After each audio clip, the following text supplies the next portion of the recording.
Hello friends, welcome back to Aswin Vlogs. It's Aswin here. Guys, ജീവലോകം അത്ഭുതങ്ങളുടെ കലവറയാണ്. ഇത്തവണ ഞാൻ ജന്തുലോകത്തെ കുറിച്ച് വെറൈറ്റി അത്ഭുതങ്ങളെ പറ്റിയാണ് പറയാൻ പോകുന്നത്.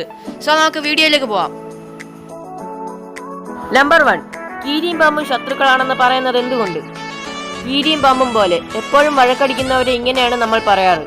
കീരിയുടെ പ്രധാനപ്പെട്ട ആഹാരങ്ങളിൽ ഒന്ന് പാമ്പാണ്. അതുകൊണ്ട് എവിടെ പാമ്പിനെ കണ്ടാലും കീരി ആക്രമിക്കും. പാമ്പുകളെ കൊല്ലുന്ന കാര്യത്തിൽ വലിയ സാമർഥ്യക്കാരാണ് കീരി. പാമ്പ് കൊത്താൻ ആലോചിക്കുന്നതിന് മുമ്പേ കീരി ഒഴിഞ്ഞു മാറിയിരിക്കും. മാത്രമല്ല, രോമങ്ങൾ ഉയർത്തി നിൽക്കുന്നതിനാൽ അത്ര പെട്ടെന്നൊന്നും പാമ്പിന്റെ കൊത്ത് കീരി കേൾക്കുകയുമില്ല. ഇനി എങ്ങാനും ഒരു കൊത്ത് കിട്ടിയാലും കുഴപ്പമില്ല. കീരിയുടെ ശരീരത്തിൽ പാമ്പിന്റെ വിഷത്തെ ചെറുക്കാനുള്ള ശക്തി കൂടുതലാണ്. നമ്പർ 2. കൊതുകുകൾ ചിലരെ കൂടുതലായി കടിക്കുന്നത് എന്തുകൊണ്ട്? ഒരേ സ്ഥലത്ത് നിൽക്കുന്നവരിൽ ചിലരെ കൊതുകുകൾ കൂടുതൽ കടിക്കുന്നതായി കാണാം. ഇതിന് കാരണം അവരുടെ ശരീരത്തിന്റെ ഗന്ധമാണ്. ഓരോരുത്തരുടെ ശരീരഗന്ധത്തിന് വ്യത്യാസമുണ്ടെന്നറിയാമല്ലോ.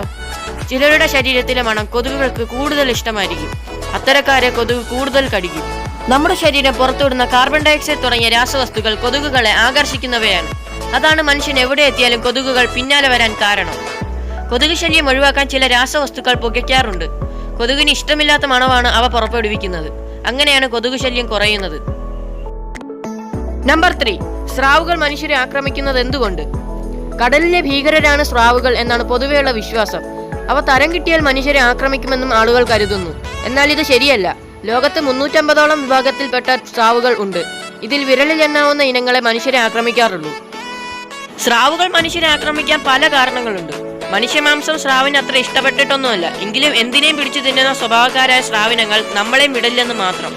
ചിലപ്പോൾ ഇരയെന്ന് തെറ്റിദ്ധരിച്ചാണ് ഈ ആക്രമണം. ഇരയല്ലെന്ന് മനസ്സിലാവുമ്പോൾ തുപ്പിക്കളഞ്ഞെന്നും വരും. പെട്ടെന്ന് അടുത്തെത്തുന്ന മനുഷ്യരെ കണ്ട് ഭയന്നും സ്രാവ് ആക്രമിക്കും. വിശന്ന് വളഞ്ഞിരിക്കുമ്പോൾ അടുത്തെത്തുന്ന മനുഷ്യരെ അകത്താക്കാനും അവൻ മടിക്കില്ല.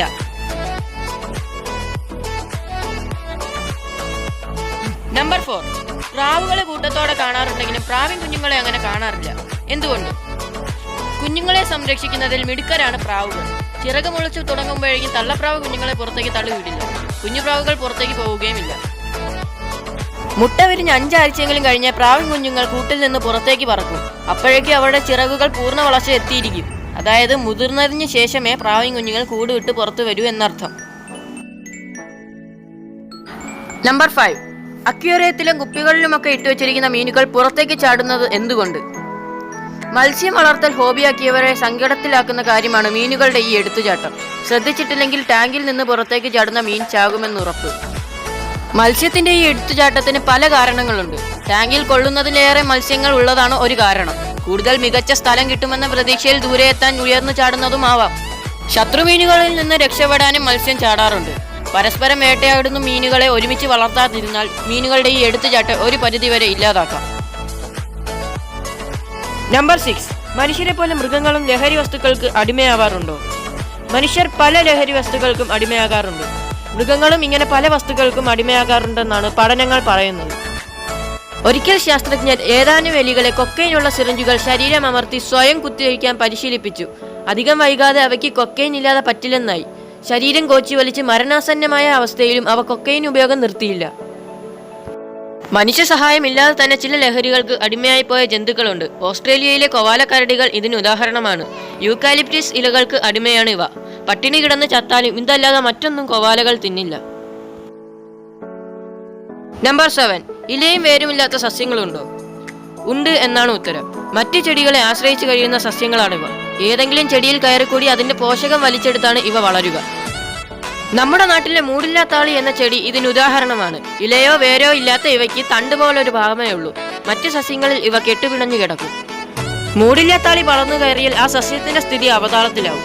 പടർന്നു കയറുന്ന ചെടിയുടെ ശരീരത്തിൽ നിന്ന് പോഷകം വലിച്ചെടുത്ത് മൂടില്ലാത്താളി വളർന്നു പന്തലിക്കും. അഭയം കൊടുത്ത സസ്യമാകട്ടെ വളർച്ച കുറഞ്ഞ് നശിക്കുകയും ചെയ്യും. ലോകത്തിലെ ഏറ്റവും വലിയ പൂവായ റഫ്ലേഷ്യ ഇതിന് മറ്റൊരു ഉദാഹരണമാണ്.